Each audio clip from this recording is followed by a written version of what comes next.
सियावर रामचंद्र महाराज की जय। पवन सुत हनुमान की जय।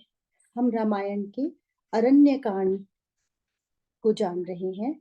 आज हम पढ़ेंगे दूसरे दोहे से आगे।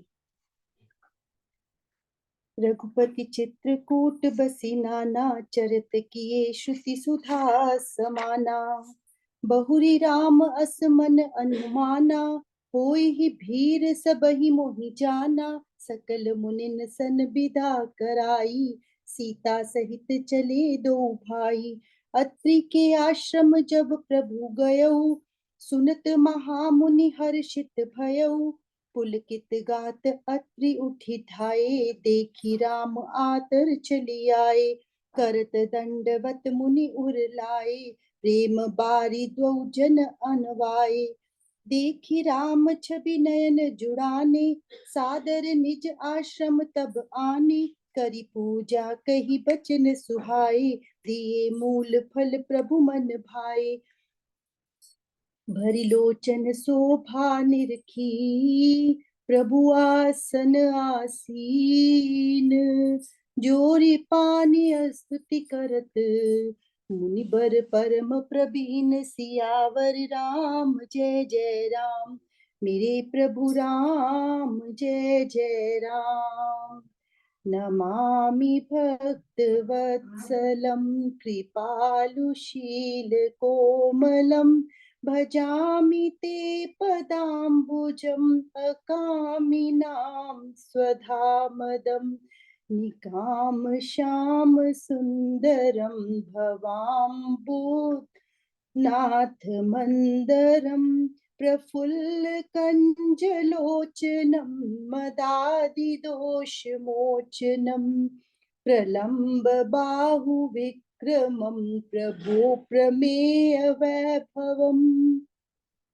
निशंग चाप सायकं, धरम त्रिलोकनायकं। दिनेश वंश मंडलम, महेश चाप खंडनम। मुनीन्द्र संत रंजनम, सुरारि वृंद भंजनम।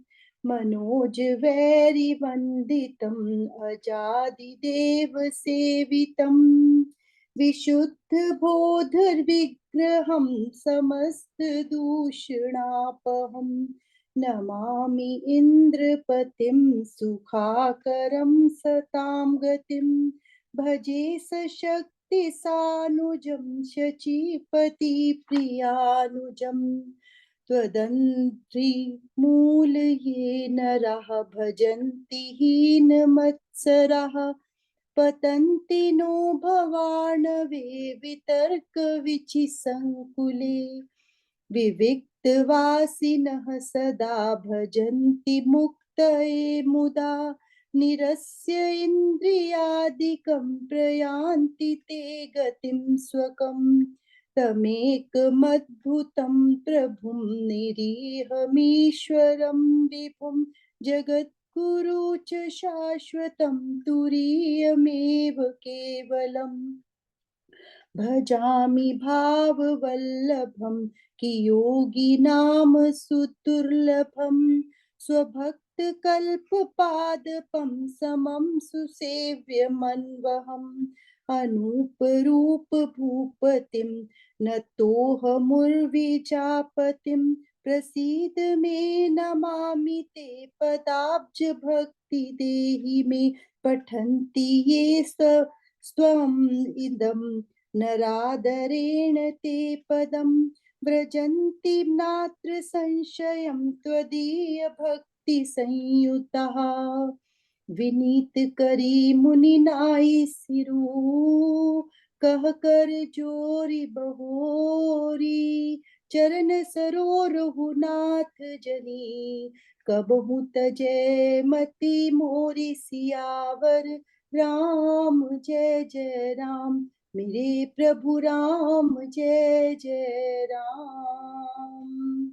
इससे आगे सुमन जी इसका अनुवाद करेंगे। जय श्री राम जी।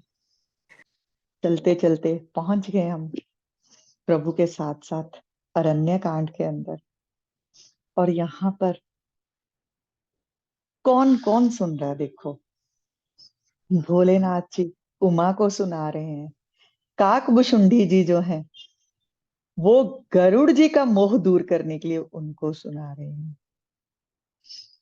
और सूत शौनक आदि संतों को सुनाया जा रहा है। और यहाँ पर हम तुलसीदास जी का लिखा हुआ पढ़कर हम भी खुद को सुना रहे हैं। ये चल रही है रामायण, और ये रामचरितमानस पढ़ना, ये हमारी जिंदगी में भी हर समय चलती जा रही है रामायण। हर समय कुछ ना कुछ। और यहाँ पर कल का एक बार थोड़ा सा दोहरा लेते हैं। अरण्य कांड में क्या, शुरू से तो पहले मंगलाचरण किया जाता है, मंगलाचरण किया, और उसके बाद जो है भोलेनाथ जो उमा जी को सुनाते हैं, माँ पार्वती को, कि जो जयंत था इंद्र का पुत्र, उसने देखा है प्रभु श्रृंगार कर रहे हैं माँ सीता का, और श्रृंगार करते देखा है तो आसक्ति, आंखों के रास्ते ही आसक्ति जाती है ना, तो आया है, आकर माँ के पांव पर चोंच मारकर चला गया, और प्रभु ने ब्रह्म अस्त्र जो है उसके पीछे ऐसे ही नीचे से उठाया है एक सींग और फेंक दिया, और कहीं भी ठौर नहीं है। जो प्रभु से बेमुख है ना, उसको कहीं भी सहारा नहीं मिलता।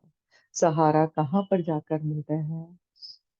प्रभु के ही शरणागत होने पर प्रभु ही हमें जो है इस संसार के दावानल से मुक्ति दिला सकते हैं। यही था इस कथा का सार। और इस कथा में तो इतना आनंद था कि कैसे करुणा सिंधु जो है वो क्षमा भी कर देते हैं। आया है शरण में, क्षमा भी कर दिया, पर अपराध किसका किया था? जगत जननी का, माँ का। तो इसलिए उसको उस अपराध का छोटा सा दंड देकर छोड़ दिया। ऐसे तो उसकी जीवन लीला ही समाप्त करनी चाहिए थी, पर फिर भी दयावश, करुणावश प्रभु ने उसको एक आंख से काना करके तो छोड़ दिया, एक नयन कर दिया कि अब तू एक नयन से ही सब संसार को देखेगा। ये किया है प्रभु ने। और अब आगे जो भोलेनाथ कहते हैं माँ से, उमा से, माँ पार्वती से, कि आगे मैं सुनाता हूं तुम्हें, जिससे तुम्हारा जो है प्रभु राम के प्रति जो चरित्र के प्रति थोड़ा सा मोह उत्पन्न हुआ है ना, वो भी दूर हो जाए। तो आगे मैं सुनाता हूँ, जैसी मेरी बुद्धि है वैसा ही सुना रहा हूं। अब प्रभु ने जब देखा कि यहाँ पर रह रहे हम तो वनवासी भी आ जाते हैं बार बार, पता है लोगों को कि प्रभु राम यहाँ पर निवास कर रहे हैं, तो चित्रकूट में लोग आना शुरू हो गए, भीड़ बढ़नी शुरू हो गई। तो प्रभु ने कहा कि ऐसे तो जब और ज्यादा शोर मच जाएगा तो सब लोग यहाँ मेरे दर्शनों को ही आना शुरू हो जाएंगे, तो नहीं, यहाँ से अब चलना ही चाहिए। और यहाँ पर भी शिक्षा है हम लोगों के लिए। हम तो कैसे आनंद आ जाता ना, जैसे यहाँ पर आशु जी बोलते हैं, अब सुमन जी बोलेंगे तो लगता है वाह क्या बात है, क्या कहाँ पे बिठा दिया मुझे। और यहाँ पर प्रभु हमें बता रहे नहीं, संसार में आसक्ति नहीं करनी है। अब देखा है कि लोग यहाँ ज्यादा इकट्ठे होने शुरू हो जाएंगे, तो वहां से भीड़ नहीं लगानी है, वहां से ही निकल जाना है।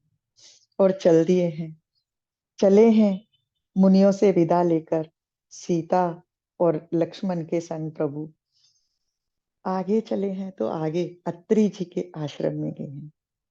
जब महामुनि अत्रि जी ने सुना है कि राम आ रहे हैं, तो वो तो जब राम नाम ही बोलते हैं ना, तो हृदय जो है ऐसे हृदय में आनंद भर आता है। ये इस नाम का ही प्रभाव है, हृदय जो है आनंदित हो जाता है। और प्रभु अत्रि जी ने सुना है कि प्रभु राम आ रहे हैं, तो शरीर जो है पुलकित हो उठा, उठे हैं, दौड़े हैं प्रभु की ओर। और प्रभु ने देखा, प्रभु शीघ्रता से चलकर आए हैं कि मुनि मेरी ओर दौड़ते आ रहे हैं। दंडवत किया है श्री राम जी ने, मुनि ने उठाया है और हृदय से लगा लिया है और प्रेम के अश्रु बह उठे हैं मुनि। और कहते हैं इससे ही पता चलता है आपको कितना प्रेम है। बरबस अश्रु नहीं आने चाहिए। जब किसी प्रेमी से मिलते हो ना तो आंखें खुद ब खुद, उसका नाम स्मरण करते ही आंखें खुद ब खुद जो है बरस पड़ती हैं। सुनते थे, देखते थे विरक्त साधु जब राधा राधा नाम उच्चारण कर रहे हैं, कृष्ण कृष्ण राम राम कुछ भी, तो कैसे उनकी आंखें उच्चारण करते करते बरस पड़ती हैं। ये हृदय जो है वो बह उठता है आंखों के रास्ते।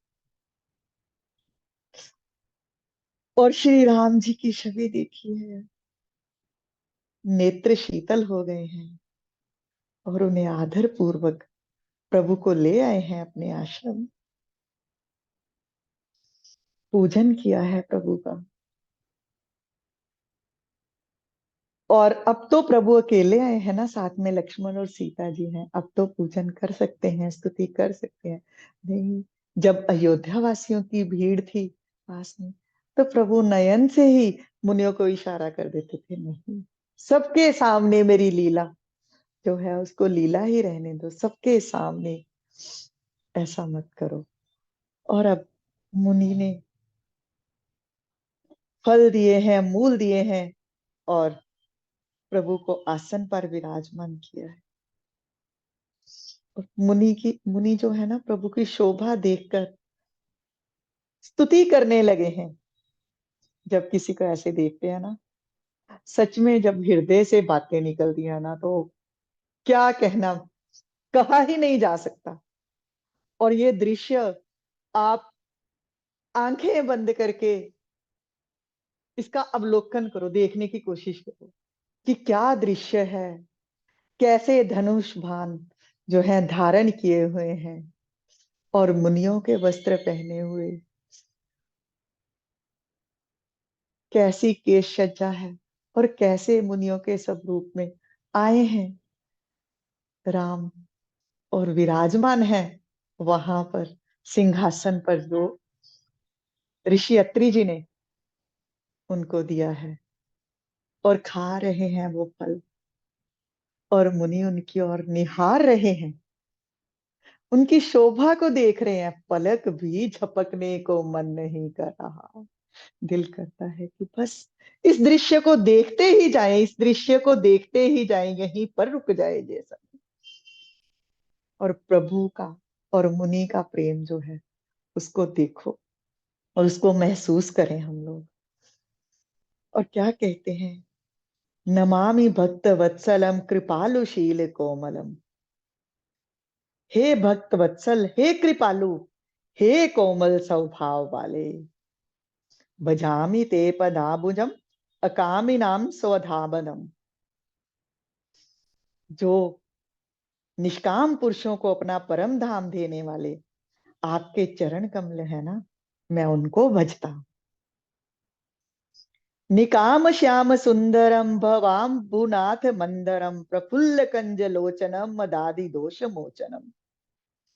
आप नितांत सुंदर श्याम, आवागमन रूपी समुद्र को मथने के लिए मंदराचल, फूले हुए कमल के समान नेत्र वाले और मद आदि दोषों को छुड़ाने वाले हैं।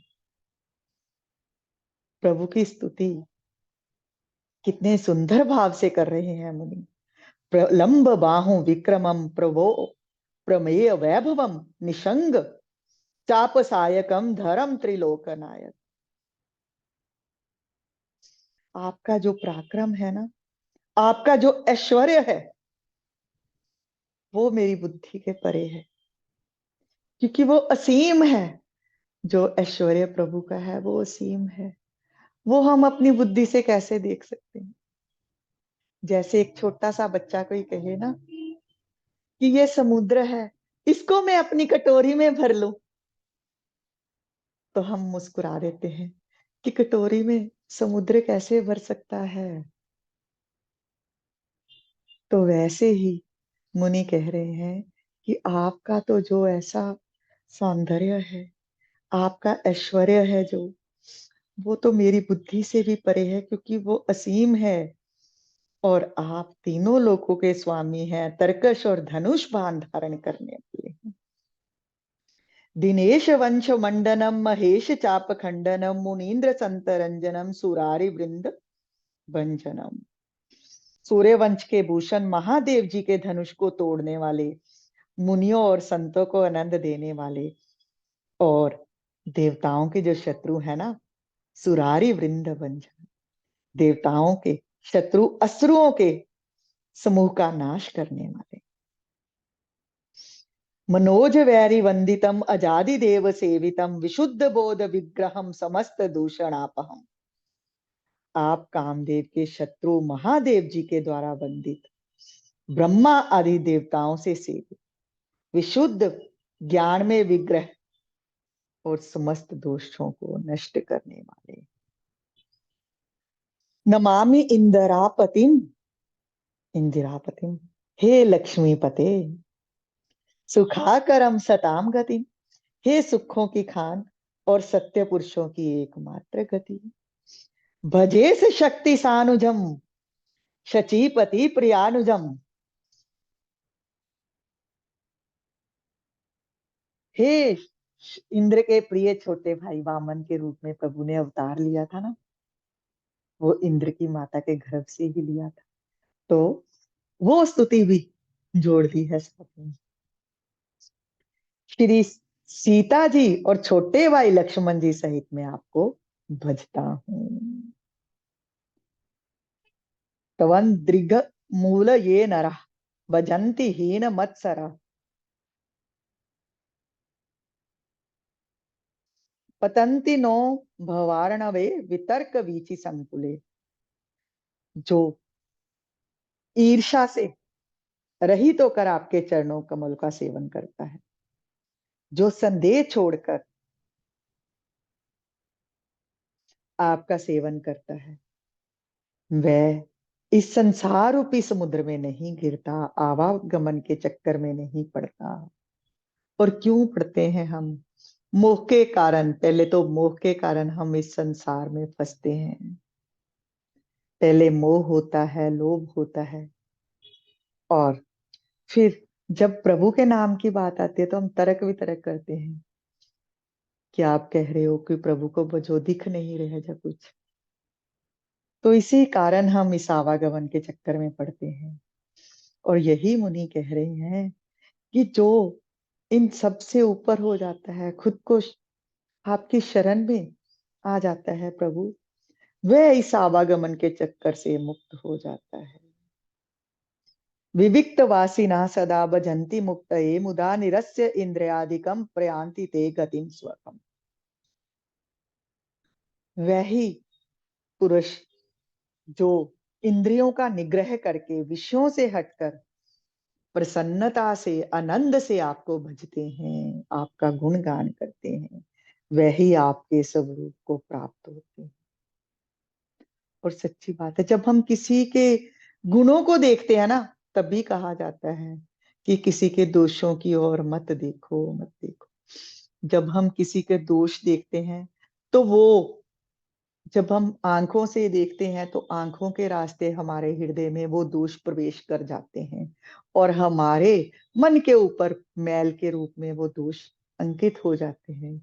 और आहिस्ता आहिस्ता अब उस दोष का हम कहीं वर्णन भी करते हैं वाणी से, तो वाणी में भी हमारी आ गया वो दोष, और वो दोष हम में भी आ जाता है जिस दोष का हम दूसरों में वर्णन करते हैं। और वैसे ही हम अगर किसी के गुणों की स्तुति करते हैं, प्रभु का गुणगान करने के लिए क्यों कहा जाता है? इसीलिए कहा जाता है कि राम राम राम, राधे राधे राधे, श्याम श्याम श्याम, कुछ भी गुणगान करते रहो।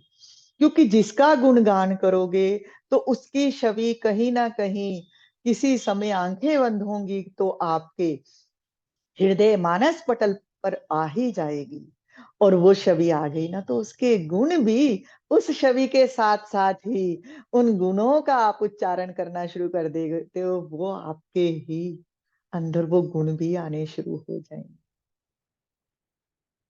इसीलिए कहा जाता है कि किसी को देखते हो ना तो उसके दोष मत देखो, गुण देखो। एक उंगली करते हो तो बाकी सब तुम्हारी ओर हो जाती है।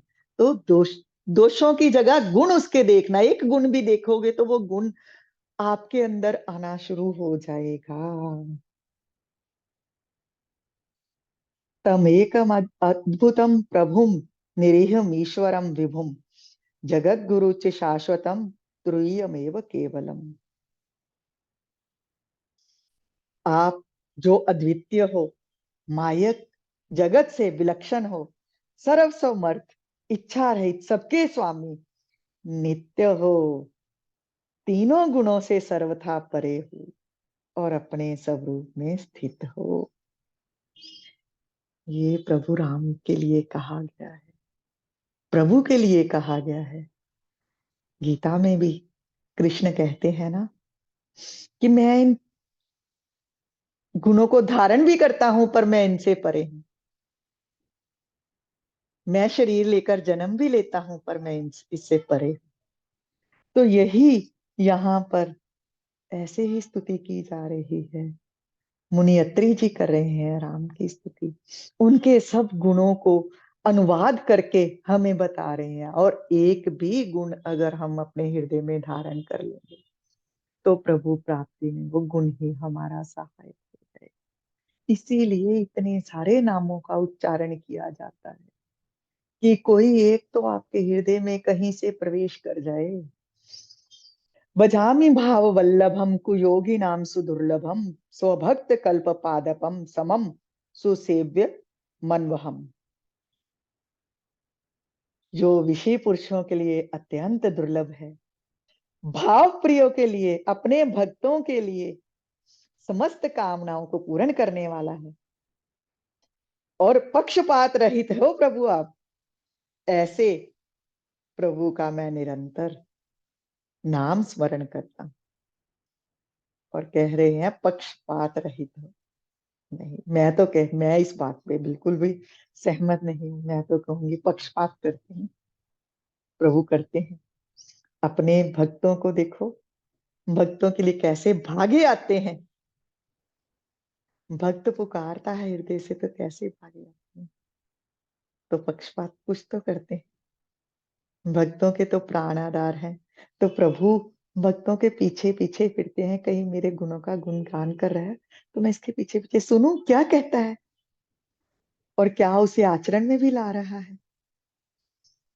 अनूप रूप भूपतिम नतोह मुर्विजापतिम प्रसीद में नमामि ते पदाब्ज भक्ति देहि। हे अनुपम सुंदर, हे पृथ्वीपति, हे जानकीनाथ, मैं आपको प्रणाम करता हूं। मुझ पर प्रसन्न होइए, मैं आपको नमस्कार करता हूं। मुझे अपने चरण कमलों की भक्ति दीजिए। पठन्ति ये स्तवम इदम नराधरेण ते पदम व्रजंती नात्र संशयम तो अधिय भक्ति संजुता। जो मनुष्य स्तुति को आदर पूर्वक पढ़ते हैं वे आपकी भक्ति से युक्त होकर आपके परम पद को प्राप्त होते हैं, इसमें संदेह नहीं है। और यहाँ पर आशीष भी दे दिया है हाथ में कि स्तुति को जो भी पढ़ेगा आदर से वो प्रभु का परम पद को प्राप्त होगा। और ये विनती कर कर सिर नवाकर हाथ जोड़कर कहा है, हे नाथ मेरी बुद्धि आपके चरण कमलों को कभी ना छोड़े। और बात तो यही है, सत्संग में हम लोग जाते हैं तो मस्त हो जाते हैं सत्संग में। फिर तो लगता है कि बस इस संसार को छोड़ दो, विरक्त हो और इस आनंद की ऐसी ही हवा चलती रहे और इसी में हम गोते ही लगाते रहे इस आनंद वाहिनी में। परंतु जब निकलते हैं तो फिर से वो बुद्धि जो है ना वो संसार में घुसना शुरू होती है। उन्हें वो करता ही इस तरह हो गई। तो यहाँ पर सबसे बढ़िया तो यही बात है कि बस प्रभु की कृपा हो तो बुद्धि जो है लगी रहेगी प्रभु में ही। तो यही हम प्रार्थना करते हुए आज यहाँ पर समाप्त करते हैं कि हे प्रभु, ये जो हमारी, हे नाथ, ये मेरी बुद्धि जो है आपके चरण कमलों को कभी ना छोड़े और आपके इन गुणों को कहीं ना कहीं मेरे हृदय में बस जाए और आपके इन गुणों का गुणगान करती रहूं और कहीं ना कहीं हम इस सब संसार सागर में ना धस पाए, आपका ही गुणगान करते रहें। जय श्री कृष्ण, जय श्री राम, जय गुरुदेव। हरे राम राम राम हरे हरे, हरे कृष्ण कृष्ण कृष्ण हरे हरे। सभी की ओर से सुबन जी को बहुत बहुत धन्यवाद इतनी सुंदर व्याख्या करने के लिए।